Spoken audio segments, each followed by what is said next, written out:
արդեն Աննա Հակոբյանը մի անգամ ասել է, եւ ես գտնում եմ, որ այս ամեն ինչը նաեւ շուռ է գալու իրանց դեմ։ Ինչ նկատի ունեք։ Երբ որ ասեց, որ ինձ դարձրել են ես ատելի, չգիտեմ ինչ, տիեզերական մասշտաբի ինչ որ բան, այսինքն ինքը իր անբարոյական ինքը իր վրա զգում է ատելությունը հասարակության, ինքը զգում է, չէ՞, ինչի է ինքը դա ասում։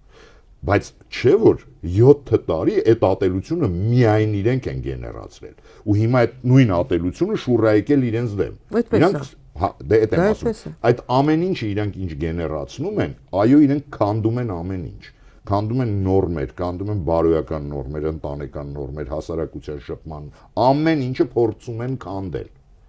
Բայց այդ ամեն ինչը քանդելու ընթացքում ինչ որ մի պահ իրենք են մնում փլատակների տակ։ Իրենք են մնում, այսպես ասեմ։ Իրենք են մնում այդ փլատակների տակ։ Պարզապես, քանի որ իրանք ոչ թե կրթված են, այլ նորաձև կրթված են, իրանք այդքան չեն հասկանում։